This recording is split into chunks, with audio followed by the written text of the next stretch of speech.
So let's get into the preliminary steps about how to actually control this incessant nagging little voice between your ears. You up for that? Okay, good. So here's first step. The first step is to number one, recognize that you have a little voice and that little voice is not necessarily you. You have to be able to step outside yourself and be able to disassociate yourself with it a little. It's not you. It's a part of you. But you have a lot of little voices. Like I said, it's the composite of old experiences, of what other people tell you, other people's advice. And you've got to be able to say that it's not necessarily you. That's number one. Number two, you've got to learn to interrupt it and stop it. So I'm going to give you a little way to do that. So I want you to remember you saw my pictures of my little voice. So pretend like your little voice is sitting right here. And what I want you to do, when it starts saying, you can't do it, it's too risky, you're not smart enough, whatever, all I want you to do is take your hand and just go, stop. Come on, do it right now. Stop. Come on, hit it harder. Ready? 1, 2, 3. Stop. That feel good? Okay, good. Now, I know it seems crazy, but you've got to have a way to interrupt that chatter, because what happens for most people, they actually believe everything that the little voice says to them. I do too sometimes.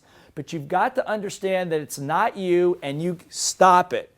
Choose. Then, step number 3, once you've stopped it for a second, then find the appropriate technique, the right technique that you can use, which we're covering some here, and we'll cover some more later, the right technique to handle that specific little voice so that you can turn it around. And once you know how to do that, you can do that in 30 seconds or less. Got it? Excellent. Step number 4. Step number 4 is to do your best, if you have the time, to isolate the origin of that little voice. Where did that thought come from? When did I start thinking like that? Is that me talking? Is that my dad talking? Is that my mom talking? Is that my preacher talking? Who is that? Is that really me? And see, the minute you start to question it, what psychologists will tell you, you begin to disassociate with the behavior. Now you can control and master it because it's not mastering you. Does this make sense? Good.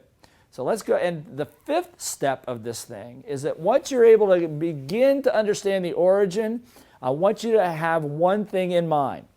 I want you to assume that what's inside of you, not the little voices, but what's inside behind all those little voices is someone very, very big and somebody very, very great.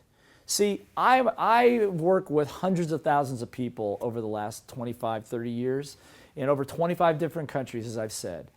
People with small business, people with large business, people with multinational corporations, people with just their families and a small one-person business. And the one thing I'm going to tell you is that most people, and I'm going to talk about you right now. One thing I know about you, if you're on this program, you have no idea how big you are. Now I want you to notice what your little voice says when I say that. That's right, I know you. I know you have no idea how big you are, that you sell yourself way shorter than you should.